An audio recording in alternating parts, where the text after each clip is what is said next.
22 de março de 2024, estamos gravando aqui mais um podcast especial Mulheres na Ciência aqui no estúdio de TV do Museu Catavento. Eu sou a Pamela Simone, sejam muito bem-vindos a vocês que estão nos assistindo e a vocês que estão nos ouvindo nas plataformas de streaming também. Nós estamos aqui com uma programação muito especial porque nós estamos em 2024 e no Museu Catavento é o ano da sociedade. Então, a gente vai falar ao longo desse ano sobre o Palácio das Indústrias e como a sociedade, no geral, ela envolve o ser humano. E em março, que é o mês das mulheres, nós temos uma programação mega especial para falar que o lugar da mulher é na ciência. E hoje nós estamos gravando um podcast com uma super convidada para falar sobre maternidade e carreira, os desafios que é ser uma mulher e ser mãe dentro do ambiente profissional. E estou aqui com Gisele Regina, ela é diretora financeira na Catavento Cultural e Educacional, foi superintendente executiva do MAN São Paulo, também foi membro do Conselho de Administração da Catavento Cultural e Educacional. Ela tem 11 anos de experiência na administração e gestão de equipamentos públicos através de contratos de gestão junto ao governo do estado de São Paulo, no cargo de diretora financeira e superintendente administrativa financeira da OS Catavento Cultural. Tem 10 anos de experiência profissional no segmento de Financial Services na PwC e KPMG, atuando como auditora externa e gerente de auditoria. 3 anos como docente na UMC, ministrando aulas de auditoria e contabilidade. 5 anos de experiência em contabilidade e back-office dos fundos de investimentos do Banco Santos e na corretora Banespa. Ela também foi gerente responsável pela auditoria e do conglomerado Banco do Brasil, área de tesouraria e empresas financeiras do grupo de trabalho, trabalhos em atendimento à ISA 600 e auditoria PCAOB. Ela é formada também em ciências contábeis, ela tem especializações MBA em contabilidade empresarial pela PUC São Paulo, MBA em Finanças e Controladoria pela USP, MBA em Inteligência de Mercado pela São Paulo Escola de Negócios. Gente, é o currículo, hein, Gisele? Seja bem-vinda, então, ao nosso podcast. Uma salva de palmas, produção. Uma salva de palmas, produção. Muito obrigada, então, pela sua participação aqui. É um prazer receber você aqui para falar um pouquinho sobre maternidade e carreira. Pam, obrigada. Estou muito feliz pelo convite, é uma honra poder estar aqui participando desse podcast e falando um pouquinho sobre a minha experiência, né, sobre os desafios que a gente tem na área, né, cultural, em gestão e também a questão da maternidade. Então, obrigada mesmo pelo acolhimento de toda a equipe e estou muito feliz de estar aqui. Eu esqueci de mencionar no currículo uma outra profissão que você tem também. Você é mãe. Mãe é uma profissão e tanto. Desafiadora. Como é o nome do seu filho? Danilo. Tem quantos anos? 8. 8 anos. 8 anos. Eu tô falando aqui como se eu não conhecesse, né? Danilo, gente fina. Gi, então vamos começar então o nosso podcast para a gente falar um pouquinho. E eu gostaria então que você me trouxesse agora um pouco da sua experiência profissional, então seu processo de graduação, como você decidiu a faculdade que você queria cursar. Ufa, é uma história e tanto, hein? Bom, logo no colégio, né, eu estava no colégio, resolvi, né, estudando, né, a gente faz aqueles testes, né, qual é o seu dom? E ainda no colégio eu decidi que eu tinha 2 carreiras que me instigavam a seguir. Uma delas era ciências contábeis e a outra era direito. Mas ainda no colégio eu decidi fazer o técnico em contabilidade, né? Eu já pensando, claro, nessa questão de graduação. E me apaixonei. Me apaixonei pela contabilidade, me vi ali e aí começou esse processo, né, de fazer ciências contábeis na faculdade. Mas ainda no colégio, eu comecei a descobrir que existia dentro, né, desse universo da contabilidade alguns nichos profissionais, né, que o contador ele podia seguir. Então o contador ele podia abrir escritório, seguir nessa parte de escrituração contábil, poderia ser um perito contábil ou eu poderia seguir a carreira de auditoria. E a carreira de auditoria era algo que já despertou meu interesse e me fascinava. E ainda no colégio, enfim, eu comecei a estudar um pouco mais, né, entender um pouco mais o que era auditoria. E aí eu comecei a fazer estágio na área de auditoria. Tive a felicidade de conseguir um estágio na área de auditoria interna de uma rede de shopping centers. E foi aí que eu comecei a entender realmente qual era o papel de um auditor e o que um auditor fazia. Quando foi para prestar o vestibular, eu não tive dúvida. Fui para ciências contábeis. Olha, quero ser auditora. Como é fácil, né? Parece fácil. Nossa, né? Eu sei o que eu quero estudar, eu sei a carreira que eu quero seguir. Deu match. E deu match. Parece tudo simples, né? E não digo que não foi, né? Mas foi uma carreira, né? Foi um caminho, o início de um caminho que eu fui trilhar. Então, fui fazer um curso de ciências contábeis e a minha visão era que eu queria ser auditora. Mas aí, dentro desse percurso, apareceu uma oportunidade para mim de trabalho ainda em estágio, sair dessa área de auditoria interna de estagiária e estagiar na Banespa Corretora. Gente, nem existe mais o Banespa, né? Já entrego a idade. Tudo bem, estou em casa. Né? Que depois foi comprado, enfim, pelo Santander. Mas quando eu fui para a Banespa, a oportunidade é muito interessante, né? Que a gente fala sobre essa questão do mês da mulher, de segmento da mulher, porque eu fui concorrer a uma vaga de estagiária na área de back-office, de fundos de investimento. E no dia da entrevista, eu cheguei para a entrevista, tinham 8 meninos sentados e eu. Eu olhei e falei, poxa, só homens, eu mulher aqui, tudo bem, né? Minha vontade era de ir embora e falar obrigada, mas vamos enfrentar, vamos ver o que tem aí pela frente. E na minha entrevista eu fiquei sabendo que era uma área de back-office de fundos de investimento com 11 homens e uma mulher na área. Falei, poxa, 11 homens e uma mulher, uma fila de candidato de 8 homens e eu. Para minha felicidade, passei no processo seletivo, fui escolhida. Então eram 11 homens e 2 mulheres na área. E me apaixonei pelo mercado financeiro, Pam. Eu olhava aquilo, era tudo muito difícil para mim, né? Uma estudante e um mundo assim a desbrandar infinito, né? Porque o mercado financeiro não é um mercado fácil.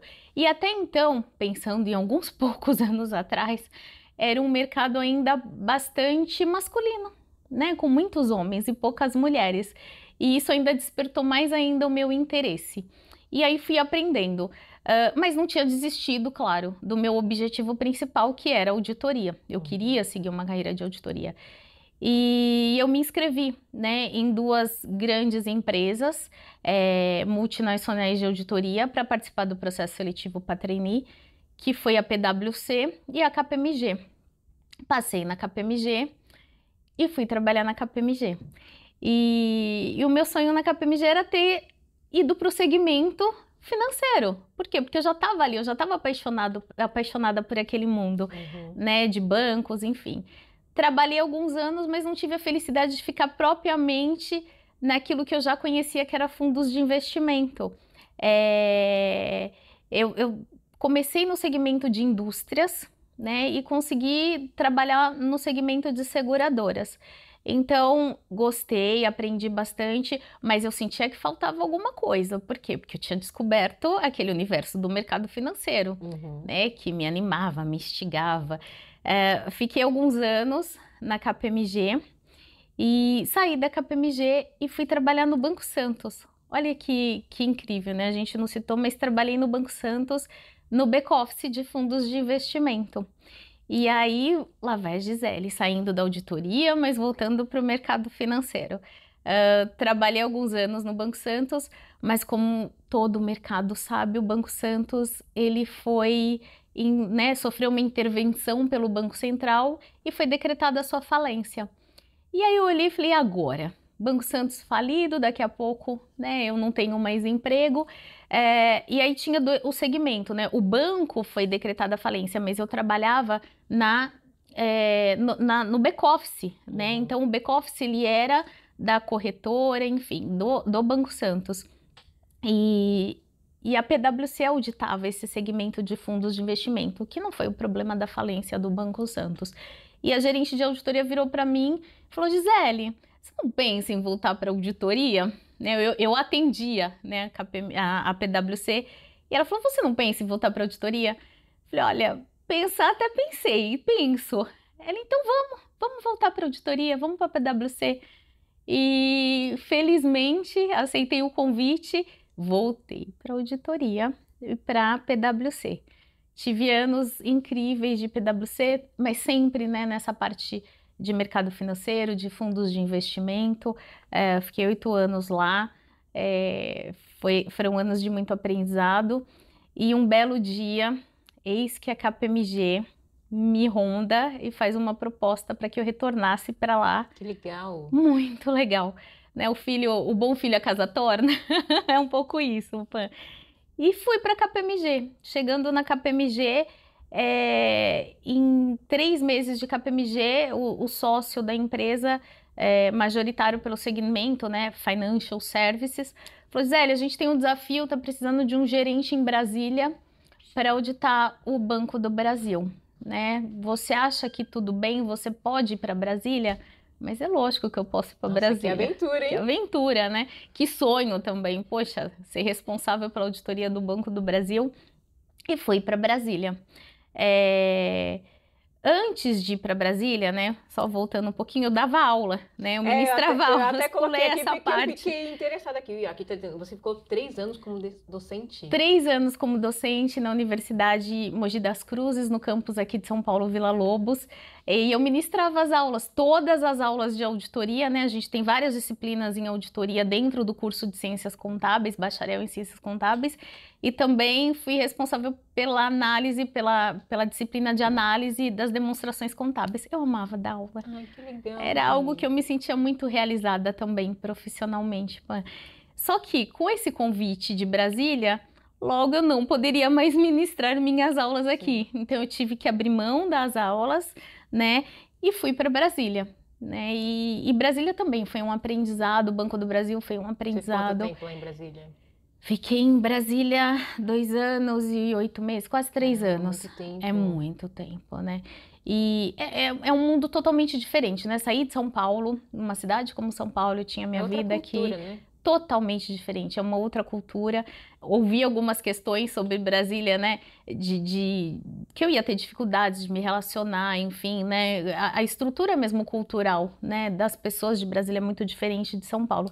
E eu fui tão bem acolhida, né? Eu tive pessoas, assim, importantes na minha vida, na minha jornada de auditoria e também de moradia, né? Porque eu ia para Brasília na segunda de manhã, voltava na sexta-feira à tarde. Nossa, você ficava fazendo essa ponte aérea? Ficava nessa ponte aérea. Era uma vida bem puxada, né? Bem corrida. Mas eu queria estar aqui também em São Paulo nos finais de semana, porque a minha vida estava aqui, minha família aqui, amigos aqui. Então eu senti um pouco falta, né, disso. Mas esse acolhimento que eu tive, tanto pela equipe, né, da KPMG de lá, e pessoas que eu conheci lá, né? Tem uma amiga que eu preciso citar o nome dela, a Cristina, ela foi incrível na minha vida, enfim, me ajudava em tudo, desde mercado, fazer mercado, porque eu morava lá na semana, né, em flat, então eu precisava ter uma estrutura de vida lá. Mas é fantástico, só abrindo um parênteses, é sempre uma mulher apoiando e acolhendo outra mulher, né? Exatamente, né? A gente vai falar um pouquinho disso, acho que mais à frente eu queria muito frisar isso. Como é importante rede de apoio em todo sentido, né? Nessa época eu não tinha filho ainda, não era mãe, mas mesmo assim eu precisava, né, de uma rede de apoio. Então chegava aqui, eu tinha minha rede de apoio daqui, minha mãe, minha irmã, né? Minhas amigas, amigos, mas lá em Brasília propriamente eu tive essa grande amiga que fez toda a diferença e tornou os meus dias mais fáceis. Não digo da palavra mais fácil, porque fácil nunca é, mas tornou os meus dias melhores com esse apoio, né? Foi muito importante. E então, né? Aí vocês ficam perguntando, cadê a área cultural, né? Então, onde tá? Porque é uma vida. Como é que aconteceu a área cultural na sua vida? Como aconteceu? A área cultural, ela aconteceu de fato, foi isso. Por quê? Um belo dia estou em Brasília e uma ex-aluna minha me liga e fala assim, Gi, enfim, né, já deu para perceber que além de docente, de professora, eu me tornava amiga dos meus alunos. E essa aluna era uma aluna da área de auditoria, ela era uma profissional de auditoria, é uma profissional até hoje de auditoria extremamente competente, enfim, admirável, Gabriela.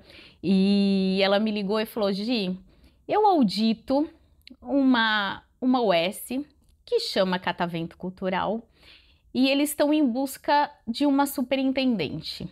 Fizeram uma proposta para mim, mas minha empresa atual de auditoria que ela trabalhava, me fez uma contrapartida. E o diretor de lá e a diretora, enfim, eles perguntaram para mim se eu conhecia alguém que tinha o perfil que eles estavam buscando. E eu disse que sim, que eu conhecia, que era você. O que você acha? Falei, olha, eu estava 3 anos em Brasília, louca para voltar para São Paulo, porque é a minha cidade, a minha casa, né? Eu amei, assim, esse período que eu fiquei em Brasília, mas eu falei, olha, é algo a entender a proposta, né? A avaliar, claro, eu tenho interesse sim. E aí a Gabriela fez essa ponte, né? Aqui com a atual, né? Com a então direção da Catavento naquela época, né? Que era o Alberto, Rosângela, Sérgio Freitas. E eu lembro que era um feriado e eu vim para cá conversar primeiro, né? Com o Alberto e com a Rosângela, para que eles me conhecessem, me apresentassem a proposta. E na hora, tenho que confessar, eu pensei, meu Deus, esse mundo, né? Terceiro setor, esse mundo da cultura, eu não conheço nada, não tinha conhecimento. Eu vivi e respirava mercado financeiro, bancos. Coisas completamente diferentes. Muito diferente. Mas conversando com eles, eu entendi que era um desafio em tanto e que mesmo vindo para cá, eu não ia largar, né, essa minha veia, esse sangue pulsando de auditora, porque justamente eles buscavam alguém, né, que tinha essa visão, esse conhecimento para poder agregar, né, na operacionalização no dia a dia de políticas, controles, e eles queriam um profissional justamente com essa expertise. E eu aceitei um grande desafio, sem conhecer nada da área cultural. Sabe o que é legal você salientar para os nossos ouvintes, para quem está assistindo a gente, o que é a OS Catavento Cultural? Porque às vezes o pessoal confunde, porque nós estamos fazendo um podcast para um museu, mas nós temos, né, uma OS, nós estamos regidos aqui por uma OS. Você explica para a gente um pouquinho? Claro, Pan. O Museu Catavento, né, é um equipamento que pertence à Secretaria de Cultura, Economia e Indústrias Criativas, mas por trás do Museu Catavento existe uma instituição, né, uma instituição privada, existe uma organização privada, sem fins lucrativos, que administra o museu, que é a OS Catavento. Então, é a Organização Social Catavento, Cultural e Educacional, né, que administra hoje o Museu Catavento e mais as fábricas de cultura, 7 fábricas de cultura, que nós chamamos do setor A.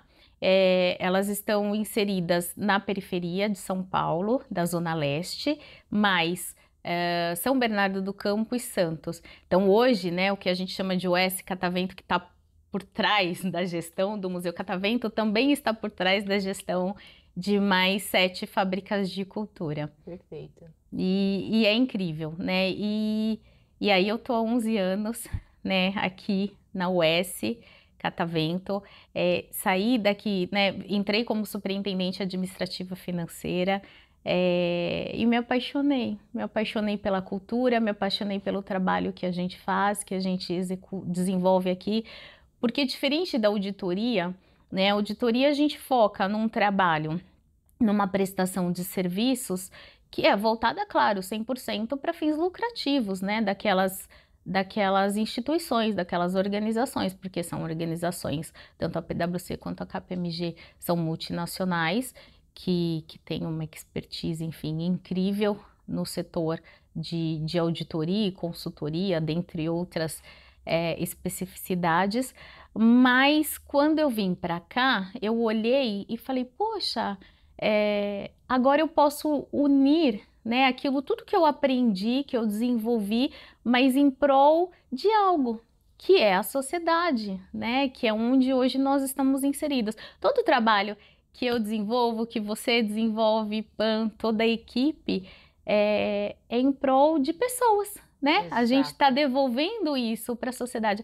Então, como é bom, né, eu poder ter um trabalho, trabalhar, né, ser remunerada por isso, mas ver o resultado desse trabalho. E você vê digamos assim, de forma mais perto esse resultado. Você acompanha as ações aqui do Museu Catavento, acompanha as ações das fábricas de cultura. Exatamente. Então, é uma gratificação muito grande. Por quê? Porque eu acompanho, eu me envolvo, né? Eu estou na tomada de decisões, né? Daquilo que a gente está colocando aí para a nossa sociedade. E isso é bom, é muito gratificante, né? Me deixa feliz.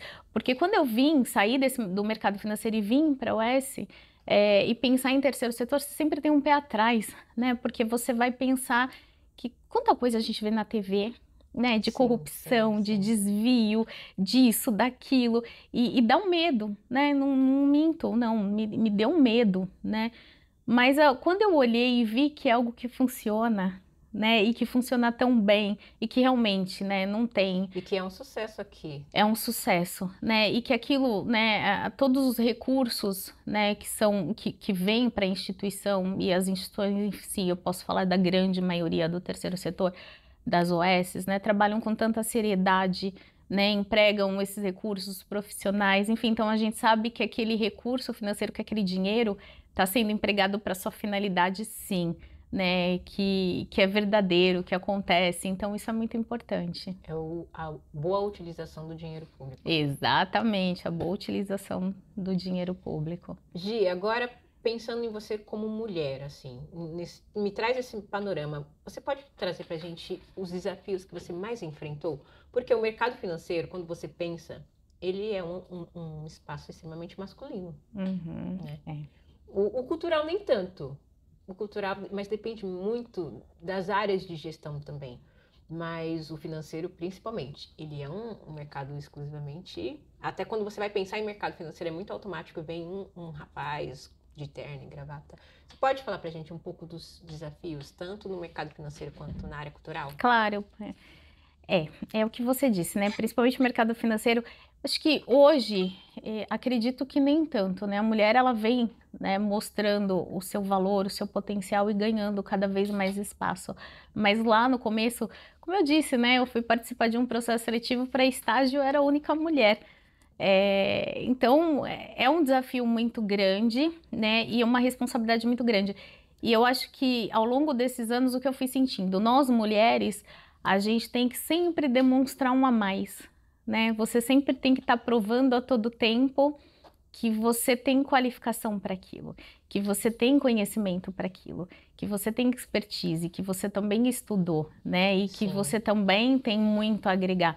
Então, acho que a todo tempo a gente tem que ficar provando. E é uma cobrança também muito nossa, né? Muito individual. Super, a gente super se auto, né? Porque é isso, né? Como a todo tempo você tem que provar, né, o seu valor, o seu potencial que você conhece, que você tá ali realmente por merecimento de estar ali, né? Que não foi algo que foi lhe colocado ou te favorecido, não. Você tá ali porque você é qualificada para estar ali, mas ao mesmo tempo que você sente essa necessidade de todo o tempo estar mostrando, você se autocobra, né? A cobrança é muito maior sobre você mesma.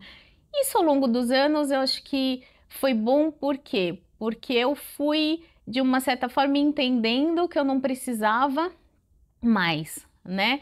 Me provar, né? O porquê eu estava ali, e não, porque era natural, né? Aquilo que eu fui galgando e os lugares que eu fui ocupando e foi se tornando algo muito natural. Mas é claro que você tem, né, que mostrar, né? E não sei se você tem, mas é isso, essa autocobrança. Eu preciso mostrar, né, que eu sou boa, que eu faço, que eu sou inteligente, que eu entendo aquilo, enfim.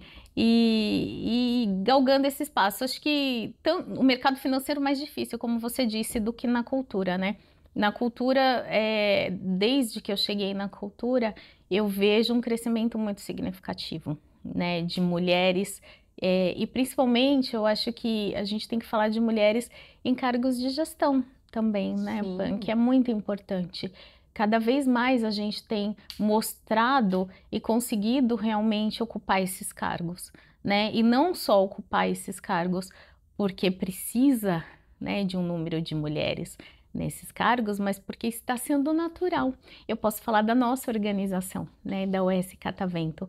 Hoje nós temos muitas mulheres né, contratadas, a gente tem quase que um equilíbrio entre funcionários homens e mulheres, mas a gente tem um destaque importante para os cargos de gestão, Sim. né? Hoje a gente ocupa, né, a maioria dos cargos de gestão hoje na UES, ela é ocupada por mulheres.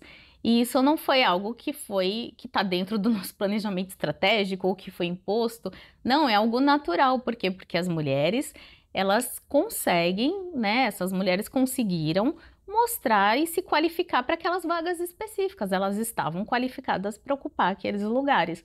Então, isso é muito importante, muito significativo. Infelizmente, ainda, né, no cargo de direção das UESs, no terceiro setor, a gente ainda vê, claro, uma predominância masculina nesses cargos. Mas é isso, né? A gente está tendo cada vez mais mulheres que estão se preparando, né? Sendo preparadas, estudando, enfim, e atingindo esse patamar. Isso é muito bom. E não tem mais uma... não sei se teve em algum momento, mas eu acho que também a gente enxerga isso, né? Se existia uma restrição para mulheres ocupar, né, estarem ocupando esses cargos de gestão, de liderança estratégica, hoje em dia não tem mais, né? A gente vê que exatamente, a gente vê que essas barreiras, elas estão cada vez mais diminuindo, né? Hoje a gente tem uma mulher como secretária de Cultura, que é extremamente importante para a gente, porque é olhar e falar que bom, né, que a gente tem uma mulher no poder, nesse cargo. Então, a gente tem mulheres diretoras, grandes mulheres diretoras, e isso é muito legal, né, Pam? Isso é muito bom. E entra no que eu quero falar, que é sobre representatividade. Então, né, é a representatividade. Acho que a gente tem que pensar na representatividade como um todo, né, como uma questão de mulher, né. Eu sou uma mulher que eu vim da periferia, né? Eu nasci na periferia, eu cresci na periferia e eu sempre tive uma visão de onde eu gostaria de chegar, onde eu gostaria de estar, né? E que eu sabia que para eu estar onde eu queria, eu precisava estudar, né? Eu precisava me qualificar. Então, uma mulher da periferia, uma mulher negra, preta, enfim, é importante, né? A gente olhar e saber que, poxa, hoje em dia, nos dias de hoje, a gente pode ocupar esses lugares. E a gente tem tantas, né, profissionais, tantas mulheres brilhantes aí estudando para isso, crescendo. No museu a gente tem, enfim, né, você e diversas outras mulheres aí brilhantes conquistando esse patamar, e nas fábricas também, né? Por mais que a gente está falando de museu, da programação do museu, acho tão importante a gente falar das tantas mulheres que a gente tem nas fábricas de cultura, né? Que muitas que começaram como aprendizes, que hoje são nossas funcionárias e que estão crescendo, né? Cada vez mais escrevendo histórias. Ah, isso é perfeito. Gi, pensando ainda sobre gestão, eu quero focar um pouquinho na gestão e a maternidade. Você engravidou e você já trabalhava aqui na UES Catavento. Exatamente. Eu engravidei aqui, né? A gente brinca, né, que são os filhos do museu. Os filhos do Catavento, né? Vários filhinhos do Catavento. A gente tem vários filhinhos do Catavento. Meu sonho sempre foi ser mãe, né? Só que eu não sabia em que momento, quando que eu ia conseguir, enfim, realizar esse sonho. Eu foquei muito em carreira, né? Eu tinha muito essa vontade de trabalhar, de ocupar um lugar realmente que eu visse como algo importante, que me desse retorno pessoal, satisfação pessoal, né? E a minha satisfação também profissional para aquilo que eu me propus. E quando eu decidi ser mãe, foi um desafio em tanto, porque não é fácil você ser mulher, gestora e ao mesmo tempo, né, ter uma vida ali por trás que depende única e exclusivamente de você, né? Porque a mãe, ela é o alicerce, né, de toda a família, de filhos, enfim. E é um desafio muito grande, não é fácil, porque a gente tem escolhas, né? E quando você faz escolhas, você também tem renúncias, né, a todo tempo. E aí, de novo, a palavra cobrança, né? Não é, mas sempre. Sempre. Não, acho que quando você pensa em mãe, sinônimo vem ali, ó, cobrança. Cobrança. Acho que é... né? O nosso rosto está estampado, né? Cobrança a todo tempo. Aquilo que eu preciso entregar no meu trabalho, aquilo que eu estou renunciando em casa junto com meu filho. Aquilo que eu preciso entregar para o meu filho, que eu estou renunciando no trabalho. Porque fato, né? Você não consegue todo o tempo entregar 100%, Sim. né? É impossível, né? Então, de novo, a gente precisa ter uma rede de apoio profissional, né? No ambiente de trabalho, para que aquelas pessoas que trabalham com você entendam que você é uma mãe e que muitas vezes você vai precisar sair para estar com seu filho, sair para uma reunião de escola, acudir seu filho doente, né? E vice-versa, né? Um trabalho que a gente tem em casa também de mostrar para os nossos filhos que a gente tem um trabalho e que nem sempre a gente vai poder estar com eles. Meu filho, ele reclama muito, ele me cobra muito. Não se sinta só. Que ele quer que eu esteja presente. Eu tenho 2 filhas e eu tenho muito dessa cobrança da parte delas. Pô, mãe, você não me buscou na escola. Pô, mãe, você não participou da reunião, porque às vezes a escola não pensa que a gente trabalha, sabe? Coloca a reunião para colocar 1h da tarde. Gente, 1h da tarde, reunião. Eu já falei isso para a escola da minha filha. 1h da tarde não é horário de reunião se vocês querem uma mãe presente. Exatamente. É muito difícil. A gente tem que se equilibrar, né? O meu filho fala, mas eu sou o único que a mãe não leva todos os dias e busca todos os dias. Eu falei, filho, mas não dá, né? Enfim, eu acho que, claro, a gente tem que olhar, cada família tem uma estrutura, né? Mas eu falo para ele, a mamãe não consegue. Eu não consigo te levar todos os dias na escola. Infelizmente, gostaria, claro. Como mãe, a gente sempre quer. Sim. Mas por que eu não posso? Acho que é importante a gente explicar, né? Os nossos filhos, eles têm que entender por quê. Porque amanhã eles vão se tornar profissionais, né? Exatamente. E eles vão ter essa participação. Eu, como mãe de menino, é engraçado também, né? Porque a gente volta na nossa criação, na nossa infância, e o papel da mulher e do homem é totalmente diferente, Total, né? Gi. Como eles foram criados, os meninos são criados e como as meninas são criadas. Às vezes cedo as meninas são criadas para quê? Para se tornarem donas de casa, para se tornarem mães, né? Esse papel. Para ter o trabalho, tem o trabalho, é claro que é importante, mas acima de tudo, né? Isso no passado, principalmente. Acho que as novas gerações têm um pensamento muito diferente, isso é muito bom. Mas a gente é criada para isso, e o menino ele é criado para quê? Fomos criadas assim. Você está dizendo a minha criação. Eu fui criada assim, para boneca, de limpar a casa e cuidar do marido. Eu fui criada nesse estilo. Então, né? E imagina, né? Na nossa, eu posso dizer, minha geração, sua geração, os homens não eram criados para brincar de boneca e aprender a trocar a fralda de uma boneca, dar banho numa boneca, nunca, né? Imagina. E aí a gente vai vendo as gerações diferentes. Por que não os meninos não podem brincar de boneca, ter uma boneca, trocar uma boneca, né? Porque vai além desse estereótipo, né? E aí, hoje com o meu filho, com o Danilo, eu já mudo um pouquinho essa percepção, porque como mãe, eu sei da importância, né, do menino não só ser criado para o mercado de trabalho, mas dele ser criado também para ele ser um pai de família, para ele ser pai, para ele ser o que ele quiser também, né? Porque nós mulheres é isso, né? O lugar de mulher é na ciência, é na política, é na cultura, é no mercado financeiro, é onde ela quiser. Mas o papel também do menino tem que ser onde ele quiser, mas principalmente de ser um apoio para as mulheres, né? Independente do caminho que ele queira seguir, se ele quer ser pai, se ele não quer ser pai, mas a rede de apoio é importante. Então, um homem, hoje a gente fala, hoje de manhã eu comentei isso, né? Sobre rede de apoio, a gente sempre fala de rede de apoio mulheres, né? Uma mulher sempre está ajudando a outra. Você tem sua mãe, você tem sua avó, você tem sua tia, você tem uma madrinha, uma amiga. A gente fala muito pouco de rede de apoio masculina, né? Do homem ser uma rede de apoio. Então é tão importante essa geração entender que pode ser uma rede de apoio, que é importante o homem também ter essa visão e ser criado para isso, né? Então é um ponto a pensar aí. Mas eu, por exemplo, em quesito de rede de apoio, a minha rede de apoio é bem equilibrada. Então eu tenho a avó da Maria, minha mãe, mas eu tenho o pai dela e o avô dela. O avô dela, por exemplo, é quem busca ela na creche todos os dias. Então, é ele que tem mais essa lida no dia a dia com ela, mais do que a própria avó. Ai, que bom, e né? Isso traz uma diferenciação na criação da criança sobre quais são os papéis que você tem dentro de casa. Então, tá todo mundo participando do processo. Não um processo exclusivamente feminino.